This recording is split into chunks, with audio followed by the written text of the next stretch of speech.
Hello and welcome to a Tuesday edition slash Wednesday edition, depending on when you listen. It's currently late Tuesday night, but anyways, welcome to the College Sports Forum. My name is Caleb DeBusk. Got a lot to get into today. It is conference tournament week. Selection Sunday is, as of this recording, 4 days away. 4 days and some change away. Several conference tournaments have already began. The SEC tournament begins tomorrow. The Big 12, the ACC, and the Big 10 tournament began today. The first round of play-in games. We're going to be getting into all of those things. We're going to be predicting most major conference tournaments. We're going to be going through the SEC, ACC, and the Big 12 conference tournaments. We're also going to be predicting the Big 10, but we're not going to go through that tournament as thoroughly as we're going to go through the other ones, just of the nature of that tournament. Nobody's touching Michigan there. So, spoiler, I gave you Michigan's my pick to win the Big 10. Shocker there. Yeah, we're not going to be covering those in as much detail as we're going to be covering the other ones. Because that one is a little locked and loaded already.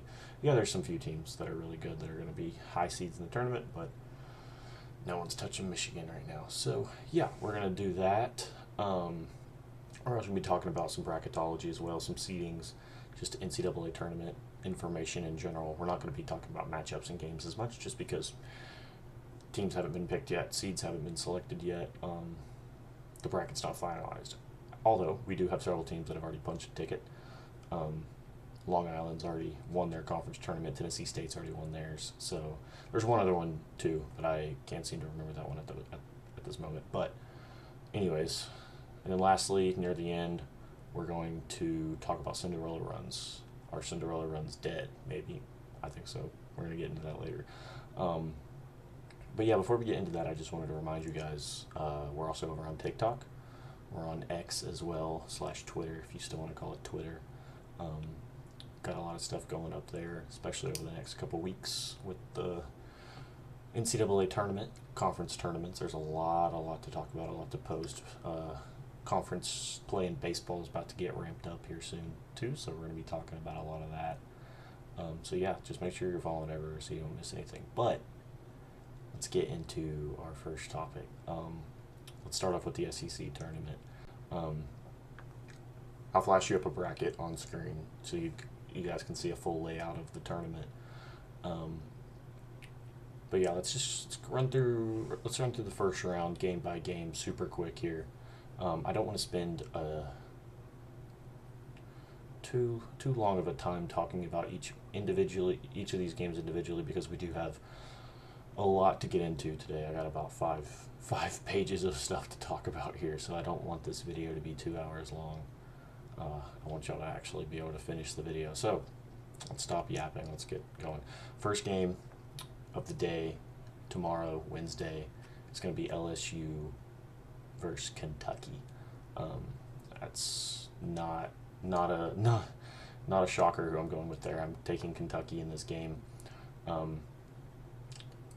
Not so much for Kentucky's merits, more so just for how awful LSU is. LSU's the 16th seed in this tournament. LSU is god-awful this year, as they have been in the last few years, ever since Will Wade left, really. So, yeah, Kentucky there. Easy pick there. Then we got Auburn and Mississippi State. This is another easy one. I'm taking Auburn here. Auburn's fighting for a spot in the tournament still. As of right now, they're the last team in, according to CBS. So they've got the last spot in the NCAA tournament. They're playing for their season right here. So, yeah, Auburn needs wins. Auburn needs several wins here. I think 2 to 3 wins here can solidly put them in the tournament. So, yeah, they just need to go out and perform. I think this is an Auburn team they're talented enough to hang with anybody on any given night. We've seen them play the big boys. SEC play has not been too kind to Auburn this year, but everybody saw that game against Houston. We all know what they're capable of. Keyshawn Hall honestly, I didn't expect him to be better than Pettiford, and he has been better than Pettiford up to this point. He's averaging 27 and 3 on the season. So yeah, I mean, if you're doing that in SEC play, you're elite, and yeah, he's easily the best player on that team. I mean, and again, everybody knows Todd Pettiford.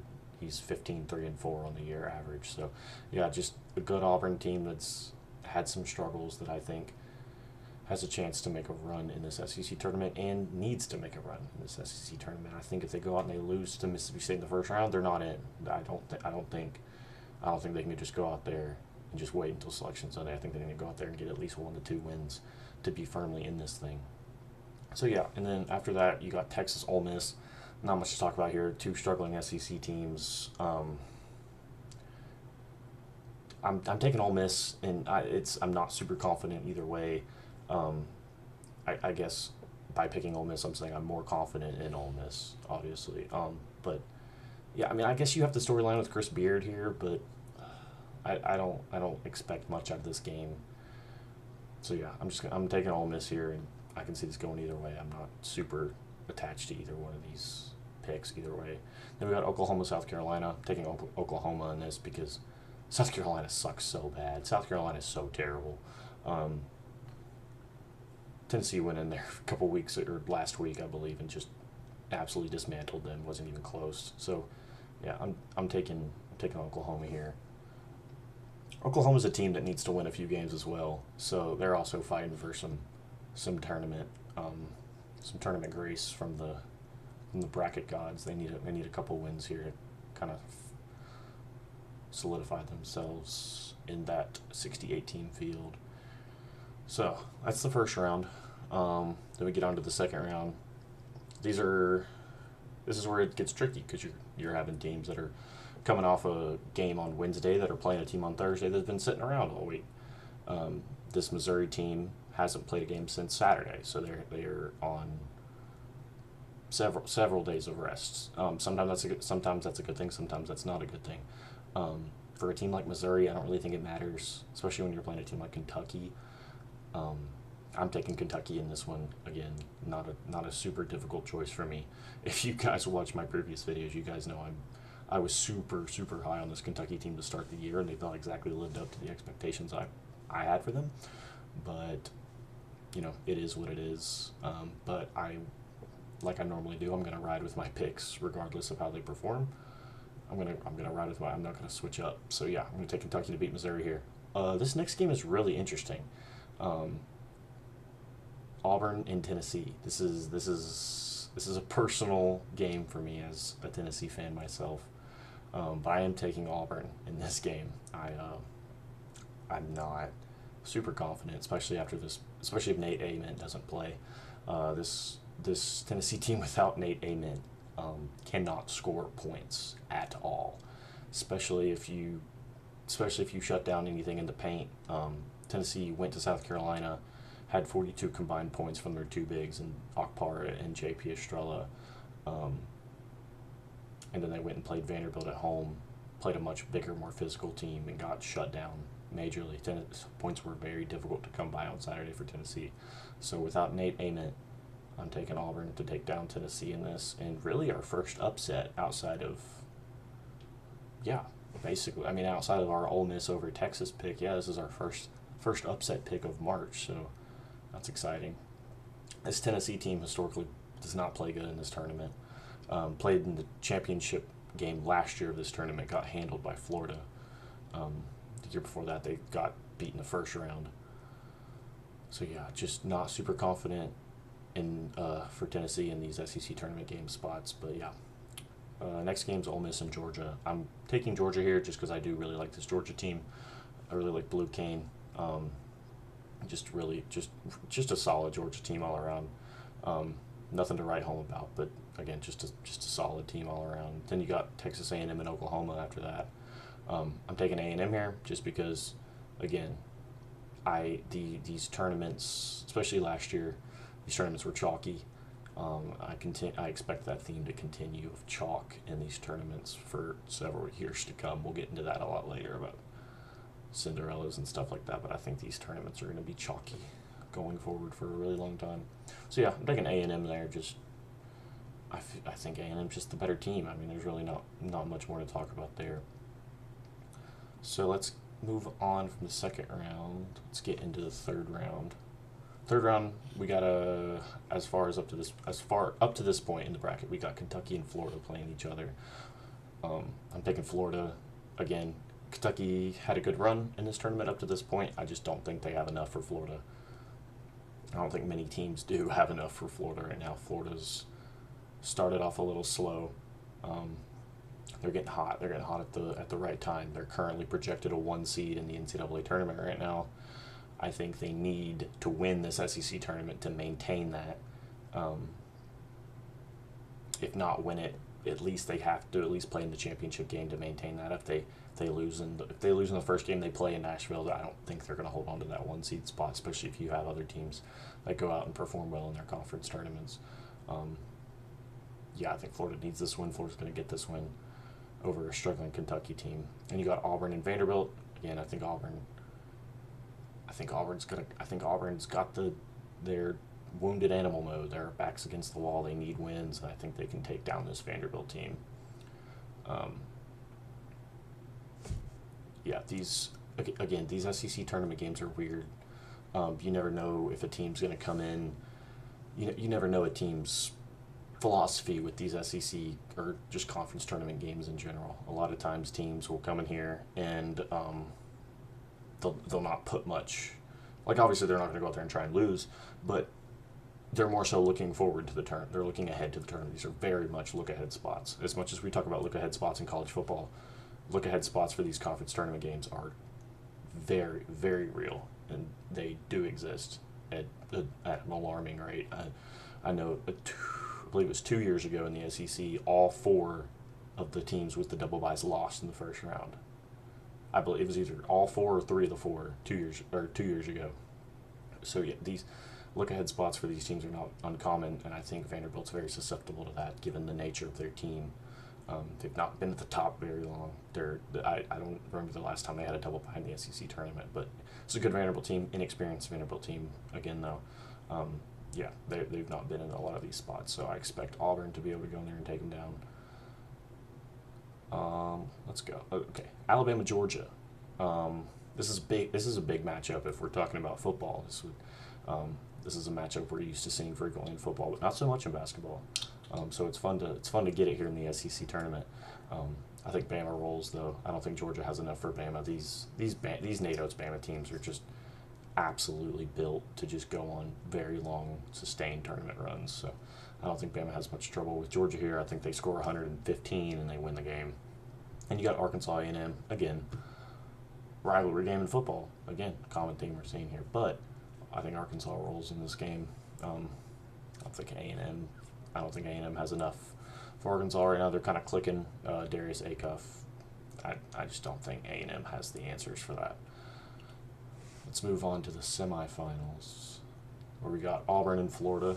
I think this is where Auburn's run comes to an end. I think Auburn gets their couple of wins. They go in there, they meet a buzzsaw, which is Florida, and I think they finally fall down there. But in the process of getting to the semis, I think they did.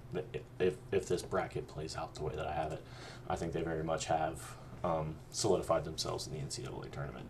I think if Florida gets to this point, they're basically in. Then you got Alabama, Arkansas. I got Alabama over Arkansas in that game. This is not a good matchup for Arkansas, in my opinion. I think these teams are similar. In some ways, they're not so similar in other ways. But I think what Arkansas does good, Alabama does better. I think. I think, like I said earlier, these Nate Oates teams, they're gonna go out there and they score 100. Like in tournaments, these Alabama teams fare very well. So with that being said, our SEC championship matchup will be Alabama and Florida, and again, I'm going with Alabama here. Just this Bama team, hot, too much firepower, too many points. Again, this team's built for tournament play.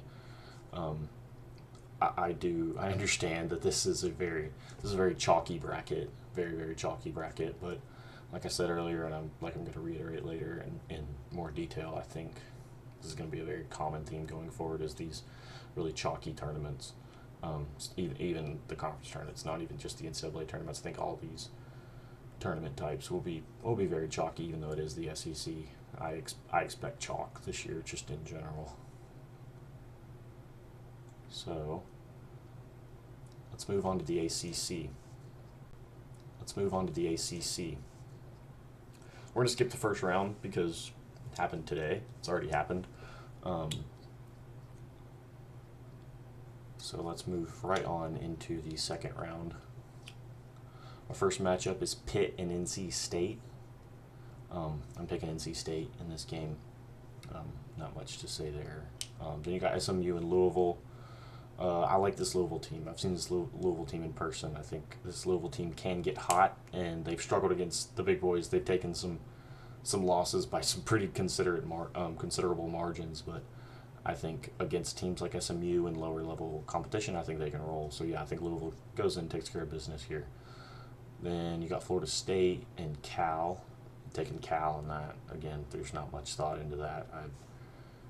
I've not watched a lot of Cal basketball this year. They did beat UNC though. They beat North Carolina when North Carolina went on that double road trip out there. Played Cal and Stanford, dropped both those games. But yeah, I just going with Cal. Then you got, this game's already happened, but I have it on here as Virginia Tech or Wake Forest against Clemson. Either way, I'm taking Clemson. Yeah, not much to say there. Let's move on to the third round. Virginia, NC State. I'm taking Virginia. This Virginia team's really good. This Virginia team's fun to watch. I enjoy watching this Virginia team. So yeah, I think they roll against NC State. I don't think they have much issue there. Louisville, Miami. Again, I'm picking Louisville. This is another, I believe it's a 6-3 upset. I don't have it right in front of me, so I can't say for sure. But 6-3, I'm taking Louisville over Miami. Basically the exact same thing I said for Louisville before. This Louisville team's good. This Louisville team's talented. This Louisville team can get hot. But again, they struggle against the big boys. They've taken some big losses against North Carolina and Tennessee. They've taken some considerable losses, but I think against equal teams, I think they can get it done. Duke and Cal. I don't know what else I need to say about this. I'm taking Duke, and Duke by 40 at least. UNC Clemson. I'm taking UNC, of course. It's a struggle because we have a sample size of UNC without Caleb Wilson. Do I think they're going to beat Clemson without Caleb Wilson? Yes, absolutely I do. I think they can. That's why I'm picking them in this slot here. I think they have just enough without Caleb Wilson to beat a team like Clemson on a neutral floor in a tournament setting like this. Do I expect much out of North Carolina come the NCAA tournament? No. When we saw it against Duke, they had, without Caleb Wilson, they had nothing. They really they didn't have, even against Duke, even with Caleb Wilson at home, comeback, buzzer beater win. Yeah, of course they won the game. You can't take that away from them. But I'm not expecting much out of this North Carolina team. Are they going to beat Clemson on a neutral site? Yeah. In this next game that they're playing against Duke in this bracket that I have, no, I don't have them beating Duke. Speaking of, let's get into that. We already picked that one, so let's say Duke and North Carolina. Let's talk about that one. That's the third time we've seen this game this year. I again, like I have it written here, I don't see North Carolina having much of a chance without Caleb Wilson. Is it hard to beat a team twice? It's difficult. But no matter which way this game goes, one of them is going to beat the other one twice. And I just think Duke's the better team. I think Duke's rolling, Duke's hot. Duke wants that number one overall seed. And I think Duke's going to get that number one overall seed. Because I think if Duke drops one of these games in the semis or the championship game, and then Michigan goes on and wins the Big Ten tournament, I think Michigan's going to take that number one overall seed. But as it stands right now, Duke's going to have that number one overall seed if they win out and they win the ACC. Strictly because they played in DC on a neutral floor a few weeks ago. Duke won that game. It was a great game. It was great, but Duke again did end up winning. I think that's sample size enough to put them over Michigan as of right now.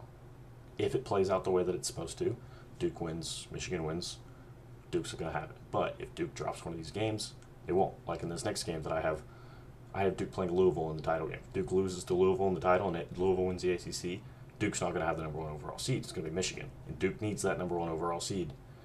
Well, let's not say needs the number one overall seed. They would like to have the number one overall seed just so they can play in the East. They're going to play super close to home, basically home games for Duke fans. It's that number one overall seed in the East is extremely, extremely valuable. There's a big jump between number one and number two there. So yeah, like I said, I got Duke win the ACC. I don't think they run into much trouble there. Big 12. Let's go Big 12. This is a loaded conference. This is probably the most entertaining tournament bracket that I've filled out so far. Again, I'm going to skip the first round because it started today, so we're going to skip right to the second round. So these games are happening tomorrow. So we got game number 1. We got Arizona and Iowa State. We saw this game a couple days ago. I believe 3 days ago. I think it was on the 7th. We saw this game 3 days ago, and it was a blowout. This game wasn't even close. So yeah, I'm going with Iowa State just based on that information. Then we got Cincinnati and UCF. I love the Cincinnati team. I really like the Cincinnati team. The Cincinnati team's got wins over BYU, Kansas, and Iowa State. So yeah, the Cincinnati team can get it done. Absolutely can get it done. So yeah, I'm taking Cincinnati over UCF. Then we got BYU or Kansas State versus West Virginia. This game has already happened. Don't have the score right in front of me, so I can't say who exactly won, but that's pretty important. Let's see. Let's see.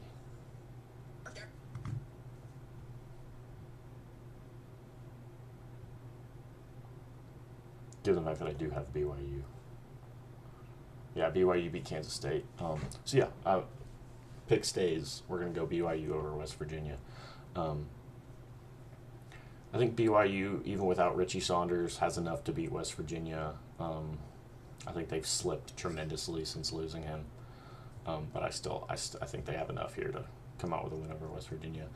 Then we got Oklahoma State or Colorado against TCU. Regardless of who won that game, I'm taking TCU. Oklahoma State and Colorado are really, really bad.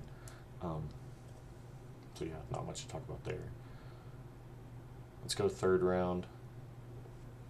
First game of the third round, Iowa State and Texas Tech. Again, we saw this game recently. Texas Tech came out on top. Wasn't exactly close. It was a double-digit win. But I'm going to go with Iowa State here to get the revenge on Texas Tech in the conference tournament, because I do think Iowa State doesn't want to be on that 3 line. Iowa State wants that 2 line. And if they go out and win this whole thing, I think they might be able to sneak back onto the 1 line, although I think that's unlikely. But I think they definitely want that 2 line, and I think they're going to beat Texas Tech, and they're going to. I think they can get there. If they beat Texas Tech, they have a really good shot at being on the 2.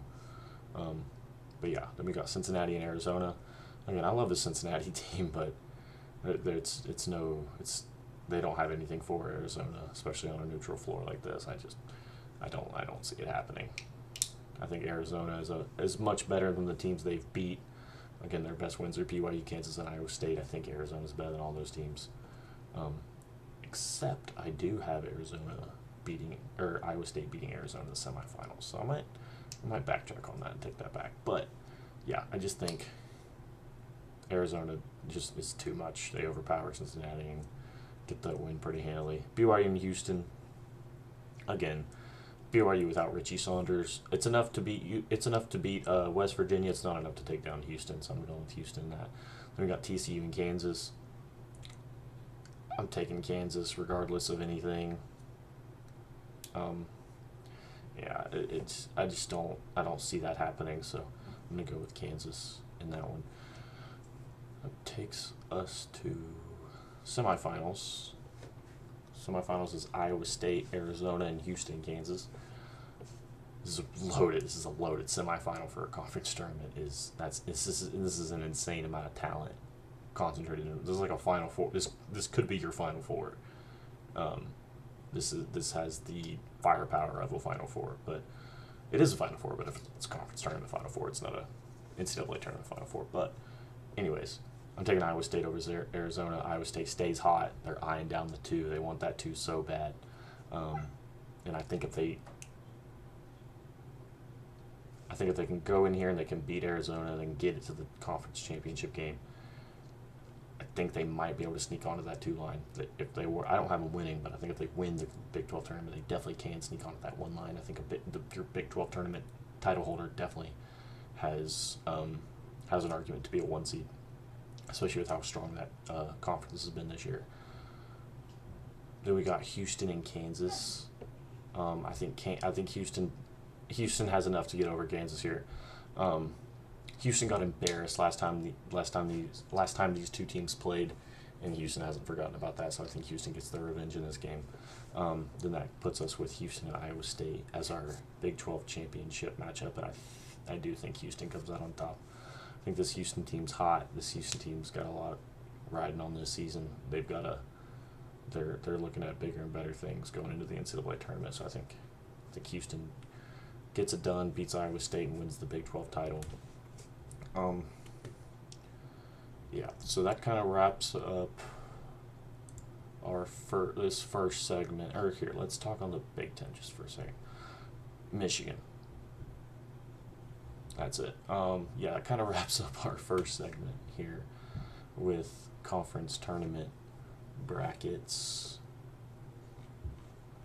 Okay, so with conference tournaments out of the way,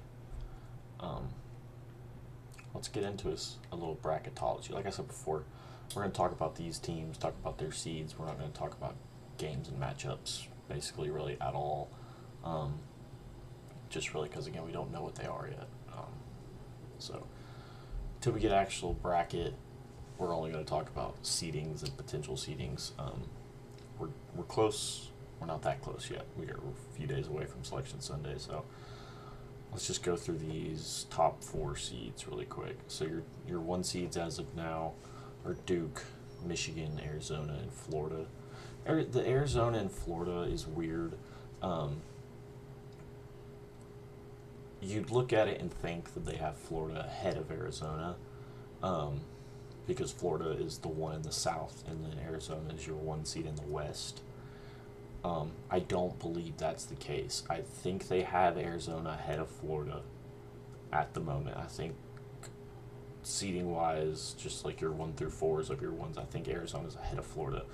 But I think they have Arizona in the West and Florida in the South, given that Arizona is a West Coast team. They're not exactly West Coast, but they're a further west team. So I think normally you're going to take the last 1 seed and put them in the West, just because typically your 1 seeds are East Coast teams. They're teams from the Northeast or something like that. So they throw them out West because you're the last 1 seed, you're the 4th 1 seed, so put you out West.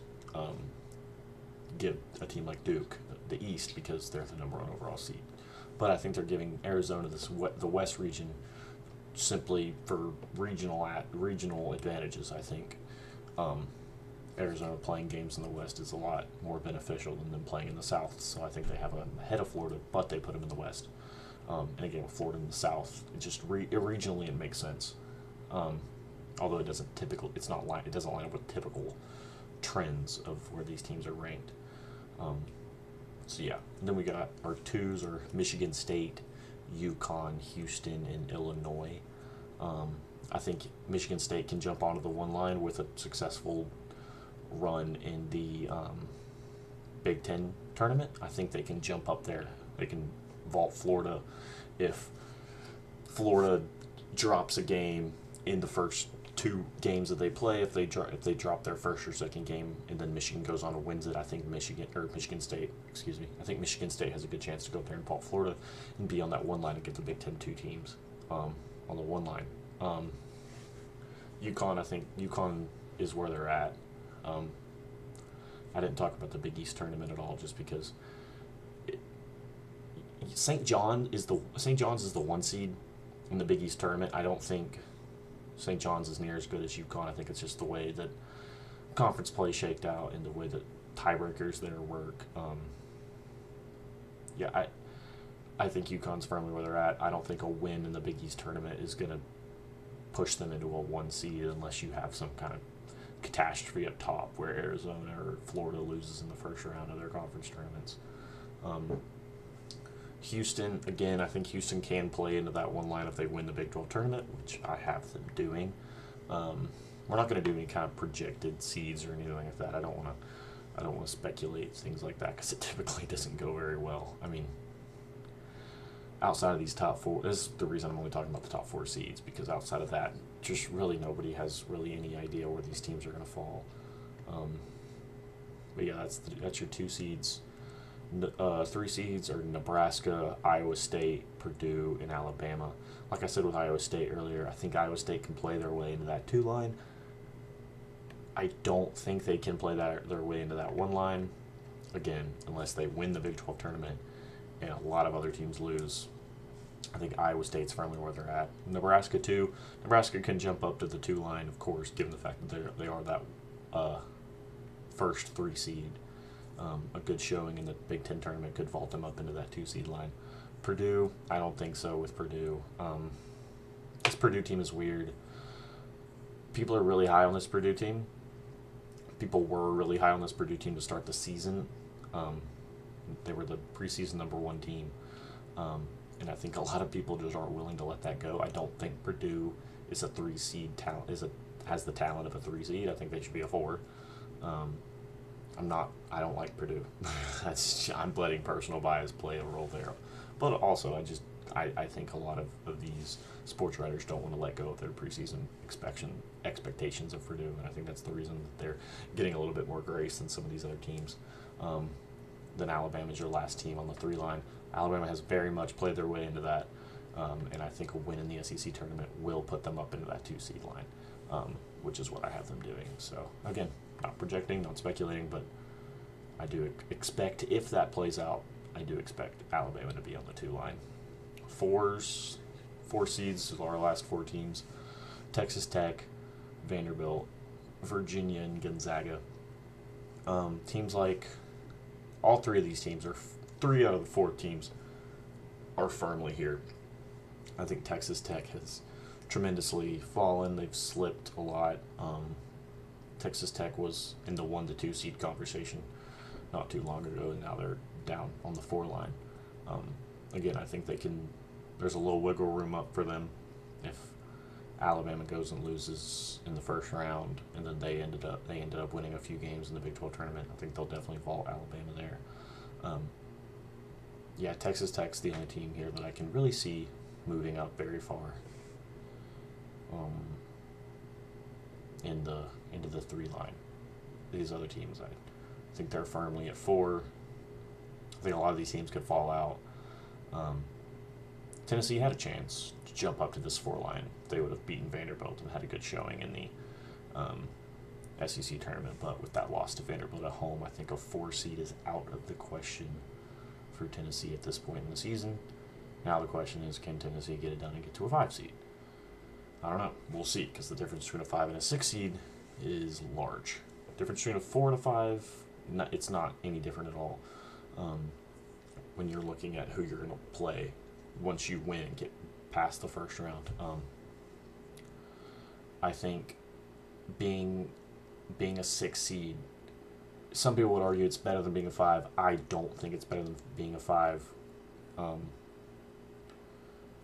Personally, I'd rather be a 5. A lot of people don't want to play those 12-5 games. They don't want to be in that, but we see 11s beat 6s over the last few years. 11s have beat 6s at a higher clip than 12s have beat 5s, even though 12-5 is that typical upset seed. 12 beats a 5 every year, but over the last few years, we've seen a lot of 11s beat 6s. We've seen more 11s beat 6s than 12s beat 5s. So I don't think there's a lot of there is a lot of stigma around the 12-5, but I don't think there should be versus an 11-6. I think I'd rather be a 12. I'd rather be a 5 playing a 12 than a 6 playing an 11. So yeah, that kind of wraps it for this bracketology part. Go follow on the TikTok. I'm going to have the TikTok linked in the description of this video. I'm going to have Twitter linked as well. I'm a lot more active on TikTok than I am on Twitter, but follow them both. You're going to see stuff on there that you're not going to see here, and then vice versa. You're going to see stuff here that you're not going to see there, so make sure you're following everywhere, all the time, always checking for stuff, because busy time of the year. March is the greatest sports month of the year, strictly for the purpose of the NCAA tournament. We're going to have videos basically every day as the tournament rolls.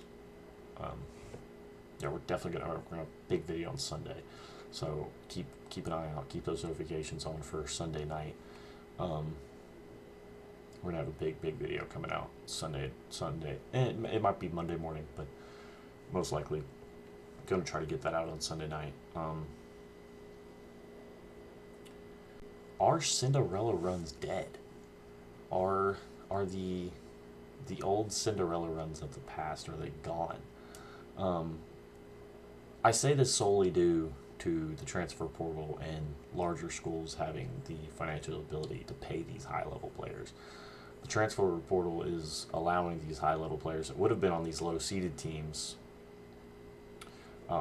it's allowing them to pick up and move to these contending teams easier than we've ever seen before. We've always seen transfer players. Transfer players are not a new thing that we're seeing, but it's so incredibly easy for these players to just enter the portal, go somewhere else, and get paid in the process. I mean, look at Texas Tech. Texas Tech is here because of the transfer portal and how much money in NIL that they have. Texas Tech is not a basketball powerhouse that we've known that they're just not. But this year they're one of the they did the same thing in football, same thing in softball. They poured money into the NIL collective, and then they've gotten players out of the transfer portal, and it's resulted in wins. It's resulted in a 4 seed in the NCAA tournament. They were projected 1 seed at one point in the season. So it definitely affects, it heavily affects these teams. I think the portal has affected basketball in the exact opposite way that it's affected football. I mean, in the football portal, it's sparsed out the talent. So instead of teams like Alabama and Georgia being 2 or 3 5-stars deep at every single position, these guys don't get playing time, they transfer out. So if you're a team like Alabama and you're in the semifinals of the college football playoffs and your left tackle goes down, your 5-star left tackle goes down with a leg injury, who's replacing them? It's a 3-star instead of having another future NFL draft pick going in to replace them. So basketball, it's different because it's taken. I think it has an effect. It has something to do with basketball having so many more teams than football does. FBS has 100 and something teams. College basketball has over 300. So the talent pool is just the way it disperses is a lot different versus football to basketball. Basketball, you'll see these guys go to these smaller schools like Sam Houston or Drake or Alabama Birmingham or something like that. They'll play 1 to 2 years, then they'll transfer to these larger schools. Versus in the past, when you had these like Loyola Chicago when they went on their Final Four run, or like Steph Curry at Davidson. If Steph Curry played in today's game at Davidson, he would have transferred to a Michigan or a Duke or a North Carolina. He wouldn't have stayed at Davidson for his whole career. He would have transferred out. And that's what you're seeing. I mean, how many guys have we seen just this year alone contributing on these high-level, elite-level teams that came from these much smaller schools? I mean, guys that you would have seen suiting up for Long Island or Northern Iowa or somebody, now they're suiting up for Texas Tech or Kentucky. So, how would these teams have performed in the tournament had those guys stayed? We'll never know, because we're never going to get to see it. And, well, yes, this year has been coined the year of the freshman. How many elite teams are headlined by transfers from smaller schools? I mean, let's just go through a list here. Gaxel Lindenborg at Michigan came from UAB. Bennett Sturts at Iowa came from Drake. Keyshawn Hall at Auburn came from UCF. Nick Boyd at Wisconsin transferred from San Diego State. Jacoby Gillespie, my point guard for Tennessee, transferred from Maryland last year. I mean, like, what would the Crab Five look like this year if Jacoby Gillespie hangs around? How good is Maryland if they have Jacoby Gillespie as their point guard this year going into the tournament? Ryan Conwell at Louisville came over from Xavier. Lamar Wilkerson at Indiana came from Sam Houston. I mean, these are only 7 guys, but I could go on for days with it. I mean, this list is extensive. I could sit here for hours and read off names of these guys that have transferred from these smaller schools into these much larger schools. And the question I posed earlier of, is Cinderella's dead? I think, yes, Cinderella's is the way we knew them were dead. But I think we need to change our expectations for what a modern Cinderella team is. I mean, example like NC State a few years ago, or Nebraska this year, again, Texas Tech. I think these are your new modern day Cinderellas. Of course, they don't fit the mold of a Cinderella, of like an old school Cinderella, like a Loyola Chicago or a St. Peter's. I don't think anybody does. Nobody's going to fit that mold anymore. These guys don't hang around long enough. These guys are not. They play a few years of these lower level programs, and then they transfer out just because it's so easy. And they're getting paid so much money. I mean, they didn't have as much of a financial reason to transfer away from these smaller schools. But now it's, you go play 1 to 2 years at Sam Houston and you transfer to Duke or something like that, and you get paid $100,000, or depending how good you are, several million. Now, is this a problem for a hardcore like college basketball fan? No, I don't think it is. I don't think it. I think if anything, it's a benefit because you're getting the best basketball product. I mean, listen to what I said earlier about the Big 12 tournament. I mean, the semis of that Big 12 tournament that I have in my bracket is a Final Four level talent pool. You wouldn't have seen that in the past without these teams transferring and congruing all this talent and focusing all this talent in one place, like a Texas Tech or Iowa State or Houston. It's going to make upsets less common, of course. You're not going to see as many 12-5s or as many 15-2s or 14-3s. You're not going to see those upsets as at a clip that you used to see them. And that's okay, I believe. I think not seeing that, I think I can live without seeing a Fairleigh Dickinson beat a Purdue, although that was very entertaining to watch. I think I can live without seeing that in the tournament. Again, problem for hardcore fans? No.